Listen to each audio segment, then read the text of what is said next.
In 2011, a 24-year-old woman vanished from a Disney cruise that was heading to Mexico. And what at first seemed like a pretty open and shut man overboard case quickly started to look like something much darker, leaving us all with the question, does someone know more than they're saying? Spoiler, I think they do. If you've got a dark curiosity for things like mysterious disappearances, terrifying true urban legends, and even dark history they wanted you to forget, you're in the right place. You are just like me. So make sure you subscribe to this channel because we upload once a week.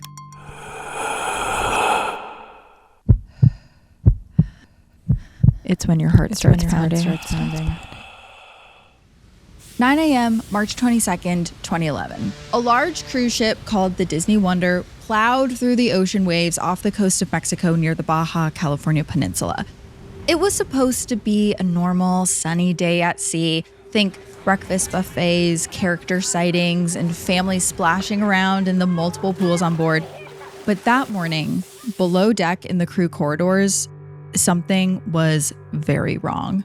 A 24-year-old ship employee named Rebecca Coriam hadn't shown up for work that day, and no one could get a hold of her.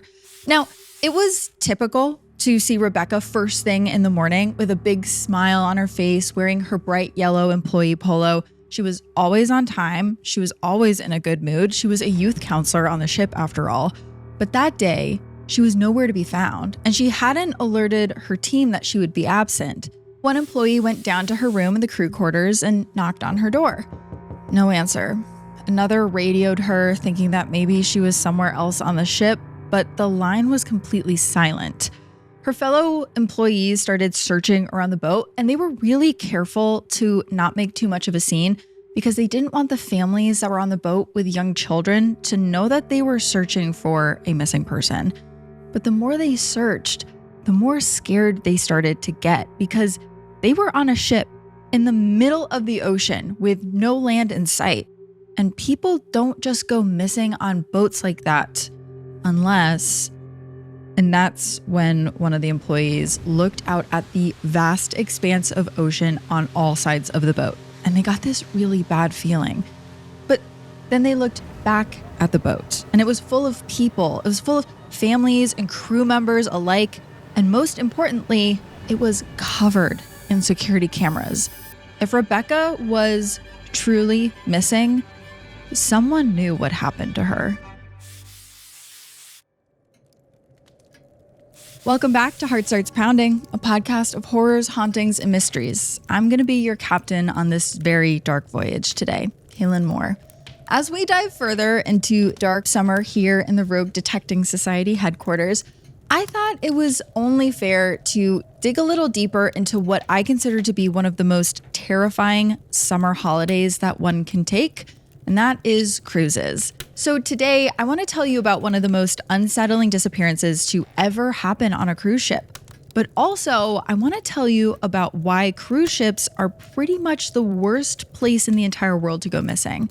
But before we dive in, I just wanted to give a shout out to everyone who bought merch from our new drop. I love seeing you guys in your sweatshirts and your t-shirts. If you're a subscriber on Apple and Patreon, you get 10% off your order. And if you're a subscriber to the High Council tier on Patreon, you will get 20% off, which basically pays for your membership. Because I sit here in the Rogue Detecting Society headquarters all day just pouring through documents and research, I love reading your messages that you all send to me. And this week, I actually got a message from one of our listeners, Samantha, that included a picture of the Annabelle the doll tattoo that she recently got with the phrase World Tour written underneath, which is very fitting considering the episode we just did on that very world tour. Okay, we have a big mystery today that I want to get right into, so let's get back into it. What started as a small-scale search with just a few crew members soon turned into this much larger operation. Entire sections of the ship were combed through, which included the crew gym, the mess hall, the Deck 5 pool where off-duty workers liked to unwind. Rebecca was not any of those places, and there was really no trace of her anywhere. Her uniform wasn't in the laundry, her room key hadn't been used that day. She hadn't even touched the breakfast that had been brought to her. And the ship had just departed the day before from Los Angeles, and it was now almost at its next destination, Cabo San Lucas in Mexico. So there wasn't really any way that she could have gotten off the boat, like at a port. Her name wasn't logged for disembarking, and her passport was in her room, and she had been seen the day before. The last sighting of her was at 11 p.m. by a friend named Melissa. So she had definitely made it onto the ship. Now, it's important to note here just how big the cruise ship that Rebecca worked on is. The Disney Wonder consists of 11 decks, 875 guest cabins, and it accommodates over 3,000 people. It's an 83,000-ton cruise ship stretching nearly 1,000 feet from bow to stern. That's 3 football fields long. And the outside, in this kind of almost macabre way, resembles the Titanic. But once you go inside, you see this like complete labyrinth of theaters, dining halls, pools, spas, child play areas, crew quarters, maintenance quarters, and they're all connected by this maze of stairwells and restricted access zones. For guests, when you're in the ship, it's this place of nonstop entertainment. But if you work on the ship, if you're an employee there, like Rebecca was, the ship feels like something else entirely. The crew's world exists behind the scenes in the liminal spaces of the boat, in tight windowless cabins, down narrow back passageways, and in crew-only spaces like the mess hall, the crew gym, and the crew pool tucked away on deck 5. Now, Rebecca would have understood the inner workings of the ship very well because she had worked on this boat in some capacity since 2010, which was the year before her disappearance. Then she was hired as a youth worker, basically a camp counselor of sorts. She was originally from Liverpool and had studied in this specific field while at Liverpool Hope University, and she had previous work experience at Camp America in the United States before she got her job with Disney. And as far as her parents could tell, Rebecca was really enjoying this job, and she seemed to be in really good spirits. The family had a pretty close relationship with her, and they would talk every day on the phone or via email. And it seems like everyone on the ship really loved Rebecca, who was sometimes called Bex or even Becky as her name tag read. A friend who refers to herself as Melissa described Rebecca as being, quote, the most amazing little burst of energy. You were completely drawn to her. She loved life, bouncing around all the time. Bex made hundreds of people happy. The passengers loved her. They all loved her. So it makes total sense that crew members were completely devastated by the early afternoon when they still had found no trace of her. And eventually they had to go and tell the ship's captain what was happening. And he made a formal announcement over the intercom. He told everyone on the ship that a young woman, one of their own, was missing. And now the ship was on full lockdown mode. The Mexican Navy and U.S. Coast Guard were called and told that a young woman had vanished from the cruise ship. And while the rest of the crew waited for them to arrive, they decided to do another sweep of the boat for any clues. Maybe there was something they missed the first time. So they all spread out. Some went back to Rebecca's cabin, others went up to the crew gym, and a few went back down to the staff pool on deck 5. And that's when one of the crew members screamed that they had found something. There, sitting by the crew pool, was one single woman's flip-flop. No one could really say how it stayed hidden during the initial search for Rebecca. If everyone was looking really carefully around the boat, how did they completely miss this potentially very helpful evidence? Now, this pool was a very important part of the crew's experience while on the Disney Wonder. It was the one area where crew members could relax and hang out without being in the view of the guests. It was really a place where they could all let loose. So what if Rebecca had been there the night before she went missing and she left only a single flip-flop as kind of a small breadcrumb as to what happened to her? Because based on where this flip-flop was sitting, close to the railing, it looked like she could have gone overboard. So when a person goes over the side of a cruise ship, a man overboard procedure is then implemented. If you're a passenger on the ship when this happens, you might hear Oscar, Oscar, Oscar, or Code Oscar blasted over the boat sound system. Another code that they sometimes use is Mr. Mob, MOB standing for man overboard. So the entire ship will then turn around in an attempt to go back to where the person would have landed in the water. There would be lights searching in the water and also emergency buoys that light up thrown overboard. That's only if the boat is able to turn around though, which does depend on a few things like the boat's size, the condition of the water and the waves. When someone goes overboard one of these massive ships, the chances of being found and rescued are pretty low. Some people put the survival rate after a fall off a cruise ship at just 17%. And if it's in the middle of the night, I've seen estimates of around 1%. Since the year 2000, it's estimated that 420 people have gone overboard off of cruise ships, most of them Carnival Cruise, but none of these incidents were on a Disney cruise. And I thought it was interesting that when Rebecca went missing, no one had ever gone overboard on a Disney Wonder cruise. And no one has ever gone over after Rebecca vanished either. So it would be strange if that's what had happened. And the crew honestly felt so too, because they looked around near the crew pool where they were.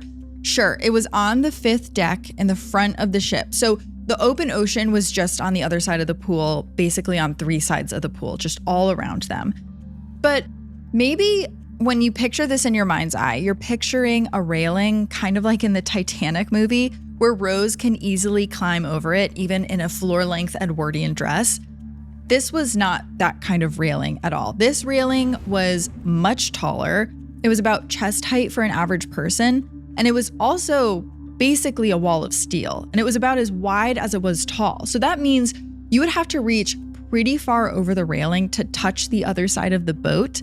It wasn't really a place where you could just slip and fall over the side.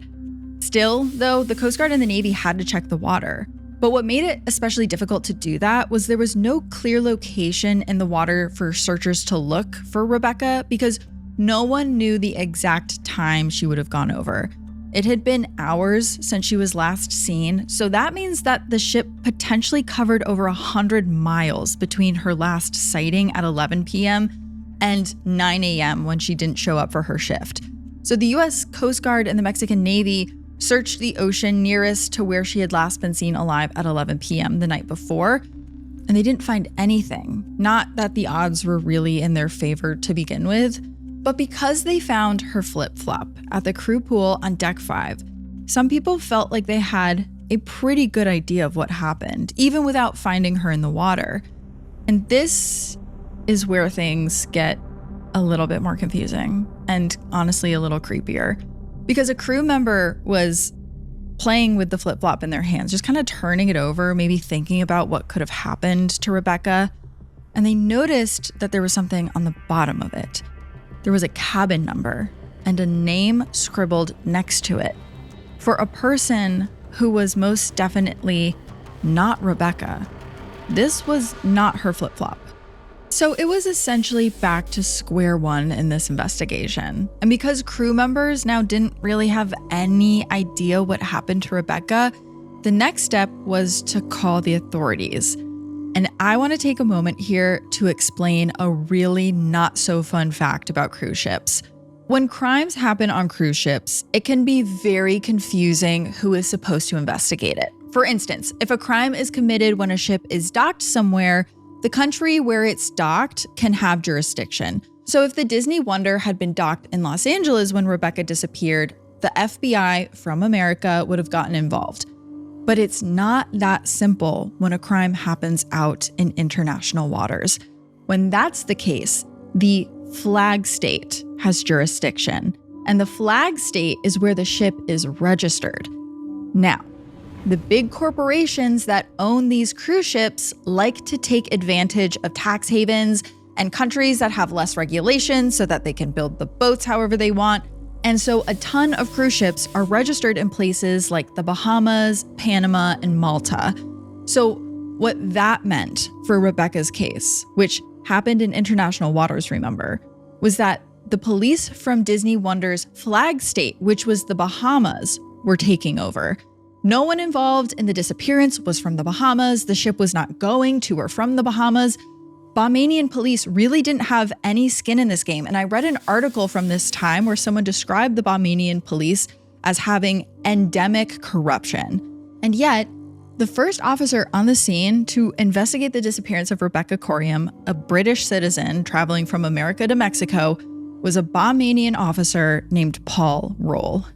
When Officer Roll made it onto the ship, there was a lot of work to be done. There was CCTV footage that needed to be meticulously combed through. All of the guests and the crew were still on the boat, and they needed to be interviewed and asked for witness statements. A detailed timeline of Rebecca's movements needed to be accounted for. Her family was about to take a flight to LA from the UK, and they were going to be desperate for answers.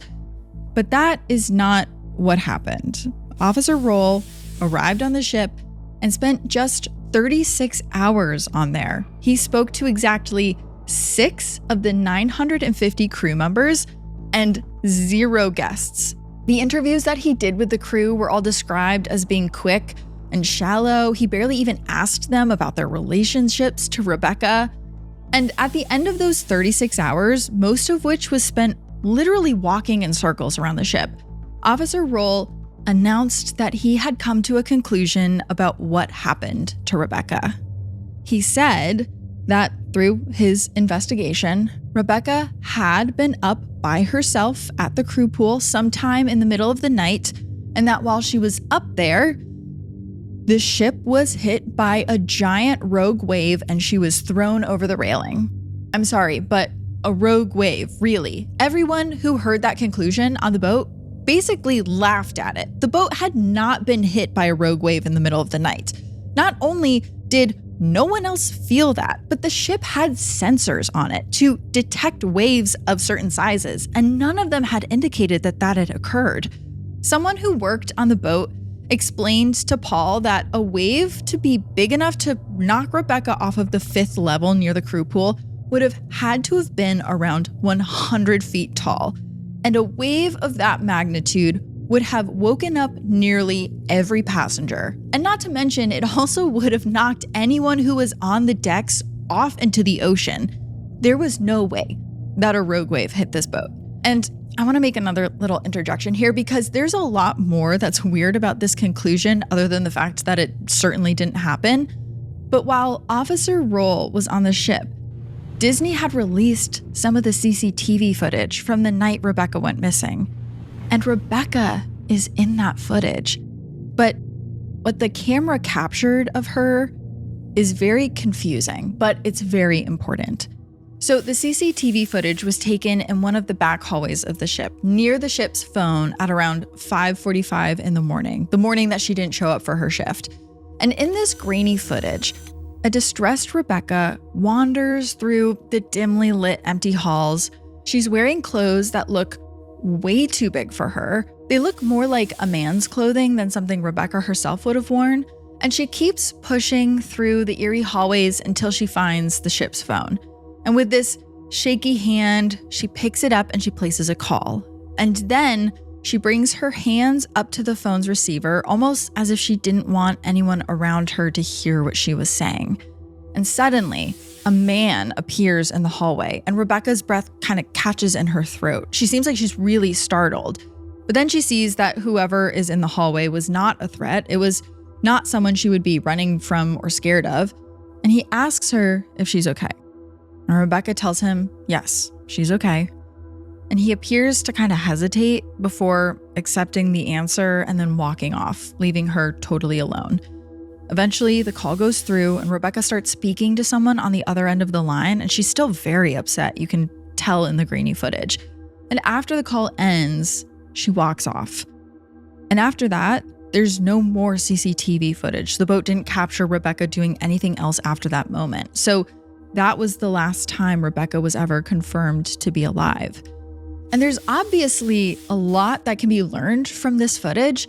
Who was the man that last saw Rebecca in the hallway, and why wasn't he interviewed by Officer Roll? And most importantly, who was Rebecca talking to on the phone, and what did she say? It was 5:45 in the morning when she made the call, so we can assume that she was calling someone in the UK because it would have been later in the afternoon there? Did she call a friend? Was she scared for her life? Was she in distress? Did she need help? After this footage was found, Rebecca's parents, Anne and Mike Corium, finally touched down in LA.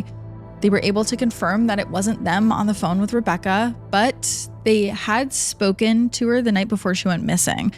And they said she seemed to be in really good spirits. They were really surprised to hear how upset she sounded on the phone. Apparently, on this phone call they had, she told them that she would call them the next day because they spoke daily, but that call never came. And instead, the call they got was from Disney telling them their daughter had disappeared.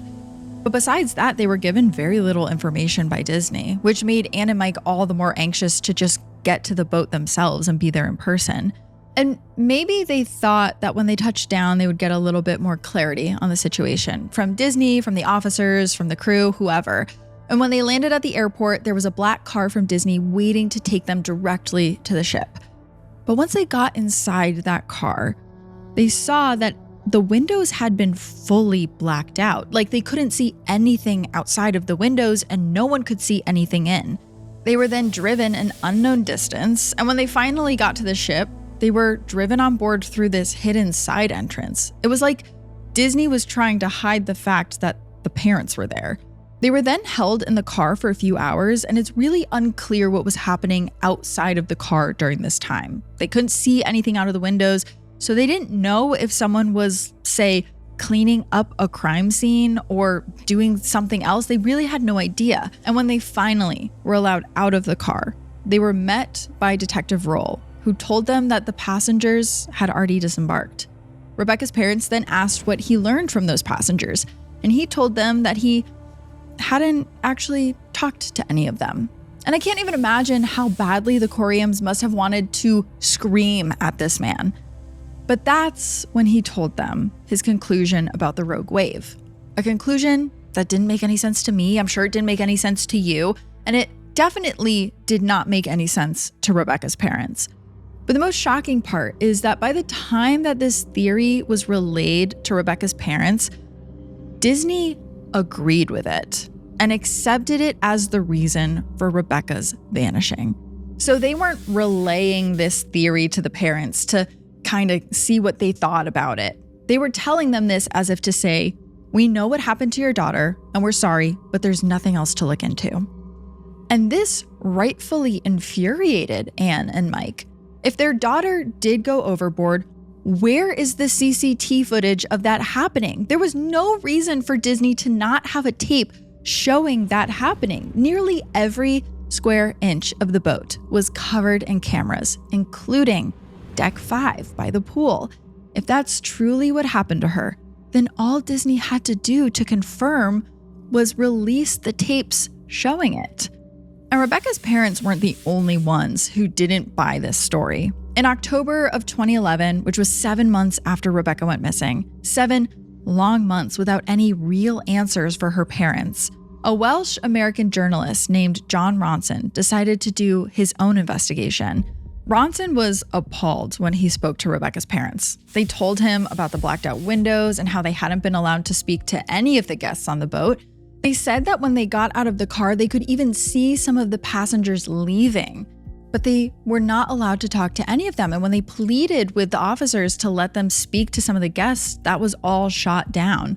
They thought they would eventually be given the chance to speak to passengers, but that request was denied. And requests for official information from the investigation were also ignored by Disney. And unlike the Bahamian detective or the Coriums, Ronson actually got to speak to some of the people who had been on the boat at the time of Rebecca's disappearance. Because he was launching his own investigation, he just went out and found these people. And one of those crew members was Melissa, which is a pseudonym, who I mentioned earlier. She said she was a close friend and a coworker of Rebecca's on the Disney Wonder. Now, Melissa hadn't actually wanted to talk to Ronson at first, but the Coriums asked her to, knowing about their close relationship. So Melissa told Ronson about the secret corridors on the ship that the crew would use. She said, quote, "There's a whole different world underneath the ship deck. We have parties down there, private showings of films. It's absolutely brilliant. Ronson had heard rumblings of a relationship that had gone wrong. So he asked Melissa if he thought that that's what the 6 a.m. phone call had been about. He had apparently heard that Rebecca was maybe dating someone on the ship and it wasn't going well. And Melissa sighed when she heard this and she said, quote, "That ship absolutely seethes with rumors. Yes, she was in a relationship and there were problems and it was upsetting her. It was a very, very intense relationship. It was great and then it was awful. They were both fiery, passionate personalities. I can't think of any other reason why she would have been upset and wandering around by herself at 6 a.m. From what I heard, she was on the phone with a mutual friend, not the girl she'd been having the relationship with." Melissa didn't think that the tumultuous relationship would have been the direct reason that Rebecca disappeared. She could have imagined her going to the crew pool alone in the early morning of March 22nd, maybe after this heated phone call. Melissa said that maybe Rebecca sat up on the ledge to clear her head. She did describe Rebecca as a risk taker after all.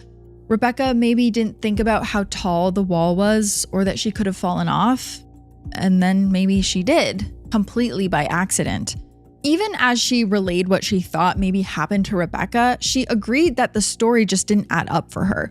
She said the entire ship was secured and covered by cameras, so how was there no footage of what happened to Rebecca? Melissa whispered to him that she just wasn't buying that Disney was in the dark. She thought they knew what happened, and all of the staff agreed with her, apparently. No.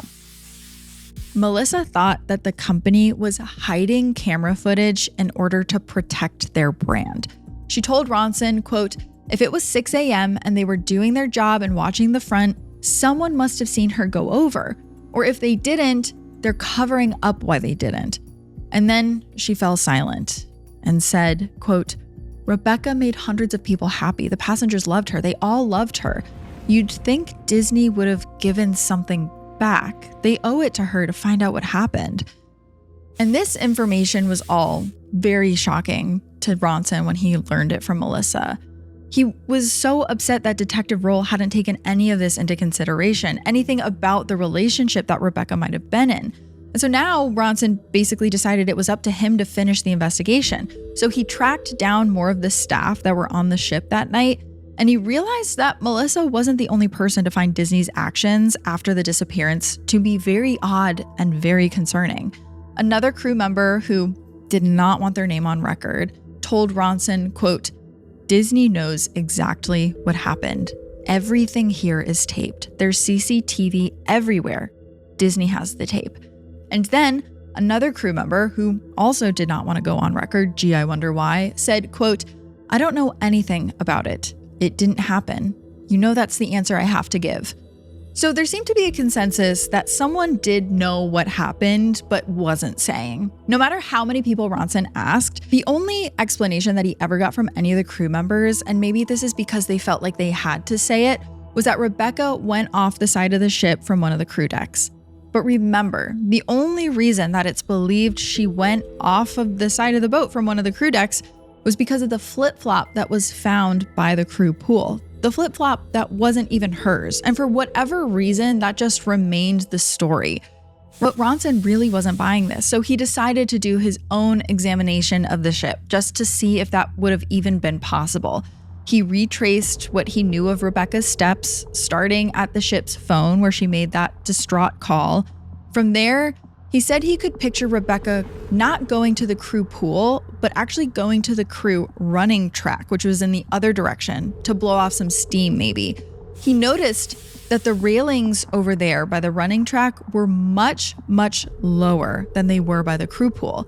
So he said he could picture Rebecca going for a run, maybe she slipped and then fell over the side of the ship. And he was apparently so confident in this theory that when he spotted a crew member on the ship while he was standing at the crew running track, he told that crew member what he discovered.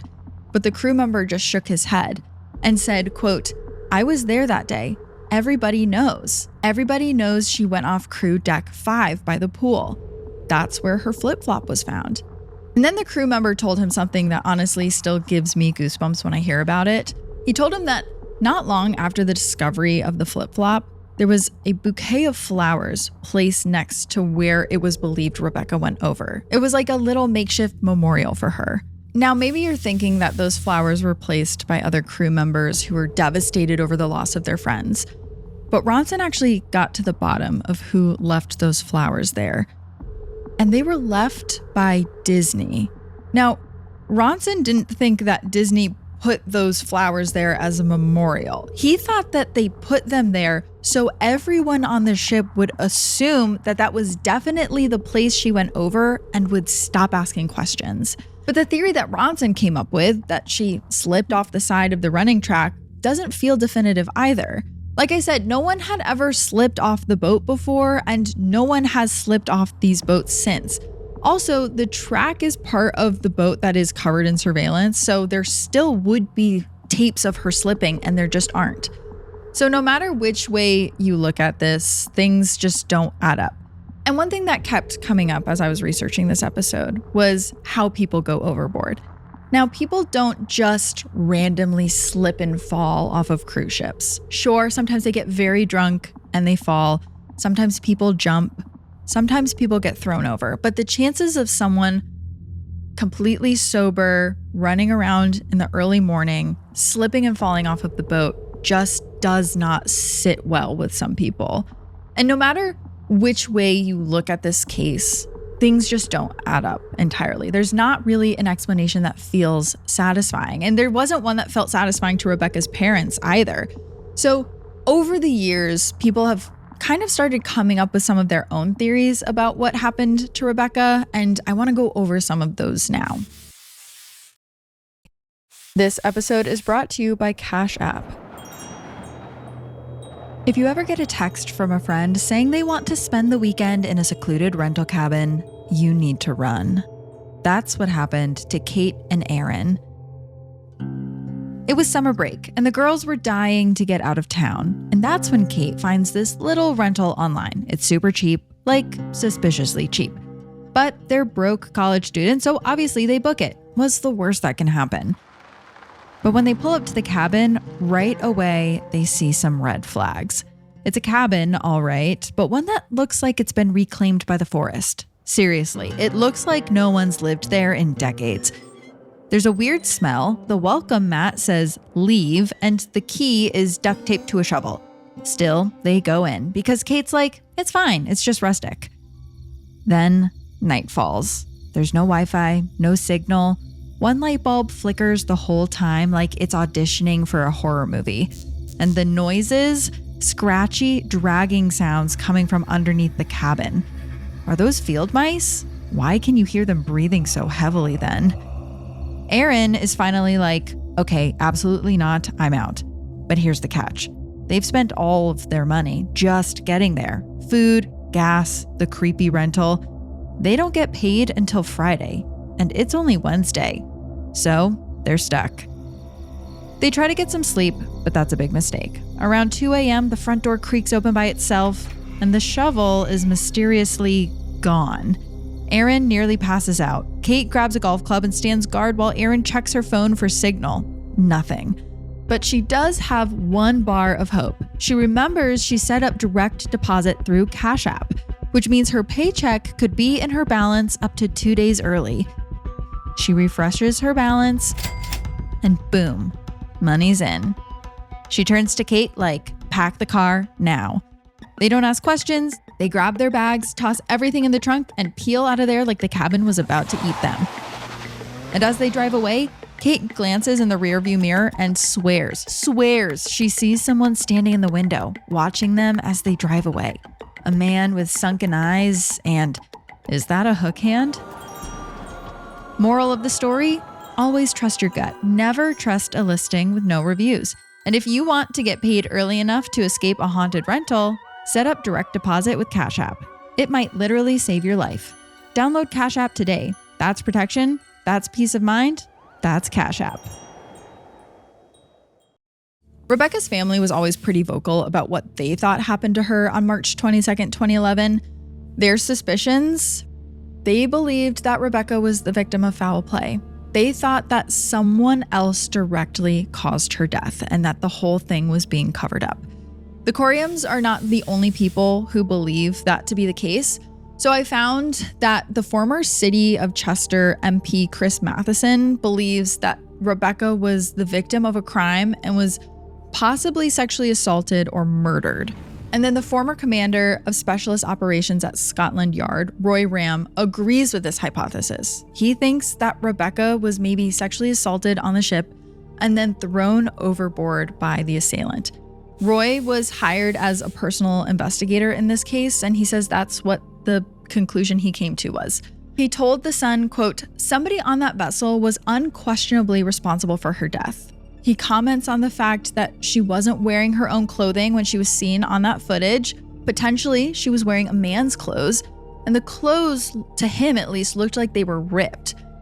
And he says because of that, there's no doubt that she was sexually assaulted. And I actually think it's important to note here that he doesn't make it clear why he thought it was assault outside of how she was dressed, and that she seemed distressed on the CCTV footage captured of her phone call. But he says he knows why Disney botched the investigation on purpose. He says it's because they cared more about keeping the cruise on schedule than they cared about getting justice for Rebecca. Another theory that I saw put forth is that Rebecca actually got off the ship alive and then disappeared herself on purpose. People that believe this theory imagine that Rebecca got off the boat one of the times the ship was docked. Like maybe the ship was stopped at one of its planned locations where guests could get on and off and explore if they wanted to, and that's when Rebecca left the ship. However, rather than going back before the ship set sail again, she just never got back on. She decided to stay and also decided to not tell anyone where she went. At least that's what some people theorize. Like I said, the ship left the day before from its initial port, which was Los Angeles, so there actually weren't any places for her to get off. The ship never docked anywhere else before it was getting to its stop in Mexico. But people still say that there's some evidence that supports this idea. According to some reports, and I want to add here that these have been very hard to verify. This is just a theory and just something that I've seen people say online. They say that her credit card hadn't been found amongst her things in her cabin.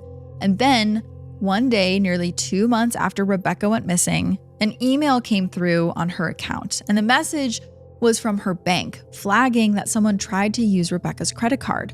Or rather, that someone had tried to gain access to her bank account on April 19th, which was just under a month after Rebecca went missing on March 22nd. And that wasn't the only thing that pointed to the possibility of Rebecca being alive, they said. On top of all of that, apparently, the password to Rebecca's Facebook account had been changed some point after she went missing. Now, was it Rebecca who had been the one to use her credit card and change her Facebook password? Or could it have been that someone just got her information and it wasn't Rebecca after all? If you remember, Rebecca's passport was still in her crew cabin when they went and looked for her. And so if she didn't have her passport on her, it almost doesn't matter that she didn't have her credit card. It's very hard to navigate around the globe without a passport and stay hidden forever without that kind of identification. And I just don't really believe that's what happened. But still, there was one more piece of evidence that did come in that suggested Rebecca did disappear herself.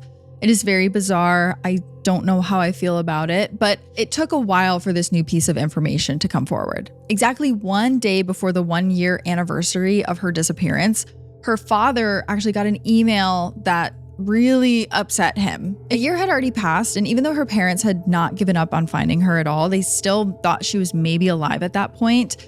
They were starting to lose hope. So when Mike got this email, it was maybe like rain after a very long drought. Someone claimed in this email that Mike got to have seen Rebecca, and they said that she was definitely alive, and they were 85% sure that it was her. The woman who wrote the tip said that she had seen the website that Rebecca's parents had started, and it brought forward a memory of seeing someone who she thought was Rebecca. She claimed that she saw her with a dark-haired man in Venice, Italy. But this lead didn't go anywhere. There was never any follow-up. No one was ever able to spot Rebecca ever again. I think chances are she saw someone who she thought looked like Rebecca and wasn't actually her, but it does seem like Rebecca's parents took this tip to heart and did believe that maybe she was alive and out there at the time that they got the tip. Other than that, there is one more prevailing theory that I want to bring up to you guys. It's come up a few times in my research, and it's important to note here that this information hasn't been fully corroborated outside of this one witness that came forward to discuss what they believed happened. Everything you're about to hear in this story comes from one witness, but there is some evidence that there's notes inside of one of the detectives' notebooks that basically confirms her story. So let's just get into it. There is a woman who came forward with new information about Rebecca's disappearance, and her name is Tracy Medley. Tracy came forward 7 years after Rebecca went missing to tell her side of the story. And that's a very long time to wait, and Tracy knows that, but Tracy says she was getting death threats over Rebecca's disappearance, so it probably was making her hesitant to share. So Tracy says that she was one of the last people to be with Rebecca. She said that the two of them were in a relationship. She was the woman that Rebecca was dating. There was mention of Rebecca having a girlfriend on the ship. Remember, Melissa actually talked about that relationship, but this was the first confirmation of the person she was dating. Tracy said that the two of them ended up spending the night with a man. And this man that the two women supposedly slept with wasn't just a random coworker. Tracy said that this man was actually someone that she had been in a relationship with back when she first met Rebecca. She said that she broke things off with him to be with Rebecca, and he was off the ship for a while, but he ended up coming back on board. And when that happened, he and Tracy kind of reignited their relationship behind Rebecca's back. But then Rebecca eventually found out about it and was incredibly upset. And yet, despite being this upset, it does seem like the night before she disappeared, she did agree to spend the night with Tracy and this man. Now, Tracy said that Rebecca did not feel good about the fact that the three of them slept together the night before she disappeared. And it caused her in some ways to spiral out. Tracy said that Rebecca was very agitated after the event, and she got up to leave the room and ended up asking Tracy to come with her. But Tracy said no, and she asked if Rebecca would be coming back, but Rebecca had already left without answering. That's maybe when Rebecca wandered through the crew's hallways until she found a phone, and that's potentially when she called to talk to her friend about how upset she was. Now, does that explain why Rebecca was maybe wearing men's clothing when she took this phone call? She was wearing the clothing potentially of the man that she had just slept with. But this doesn't necessarily answer what happened to Rebecca. So Tracy was still asked, what do you think happened to her? And she kind of wondered aloud if maybe Rebecca was so upset about what had happened and so heartbroken that it did cause her to take her own life. And now Tracy was absolutely racked with guilt as she was retelling this story. She did say that she wished she had stayed by Rebecca's side the entire night because she was deeply in love with Rebecca and also that they were best friends. Tracy said, quote, "I hate that she was alone and that so many questions were left unanswered. I feel horrible, and I know I should have gone with her when she asked me to. But the question that I keep coming back to that I feel like is still not answered, despite this new explanation, as devastating as it is why is there still no CCTV footage of what happened to Rebecca? How did that tape just disappear? And also, the person who Rebecca spoke to on the phone has still never come forward to confirm or deny what that call was about. Now, the Daily Mail went on to report that Detective Roll actually did have notes about this reported relationship in his detective notebook, and he also had notes about a fight that maybe happened, and that those notes were eventually sent to Rebecca's family years later for them to look at. But this, again, kind of brings up more questions for me. Why didn't he consider that when he was coming up with his conclusion about the rogue wave? Was there maybe someone or a company pressuring him to come up with the rogue wave theory so that this whole thing would just go away? And if that's the case, does someone really know what happened? Has someone seen the footage of what actually happened that night and made it go away? Has that all been erased? After years of searching for answers, Rebecca's parents did not feel any closer to getting any real answer on what happened to their daughter. Like I said, they set up that website for anyone to submit information that could potentially help solve this mystery, but that website was eventually taken down. And that's because the Coriums signed a settlement with Disney. We don't know what the terms of that settlement were. We don't know how much money was given to the Coriums as consolation for Rebecca's disappearance. But one thing that we do know is that they're no longer allowed to talk about Rebecca's disappearance publicly. And without the parents able to continue searching for answers, and without Disney cooperating and releasing any CCTV footage they have, we're probably never going to know exactly what happened to Rebecca. But I don't want to forget the girl that's at the center of all this, the fun, bubbly, smiley youth counselor that was universally liked by all of her colleagues and had a love of traveling the world. Something happened to her on that boat, and it's not unreasonable to think that someone or multiple people do know what happened, but I just don't know that the truth will ever come out. I think there's too much at stake and people are just never going to talk. I know that's a little bit of a sad note to end on, but that's all I have for you this week. If any of you have any cruise vacations lined up this summer, please let me know how many cameras you see on those boats, because I promise you, every single square inch of that boat is always patrolled. They always know what's going on. So please, asking the community, if you know anything about cruises, if you're going on a cruise, let me know in the comments wherever you listen. All right, I will see you next week. And until then, stay curious. Ooh. Heart Starts Pounding is written and produced by me, Kaelyn Moore. Heart Starts Pounding is also produced by Matt Brown. Our associate producer is Juno Hobbs. Additional research and writing by Megan Gilbert. Sound design and mix by Peachtree Sound. Special thanks to Travis Dunlap, Grayson Jernigan, the team at WME, and Ben Jaffe. Have a heart-pounding story or a case request? Check out our website at heartstartspounding.com.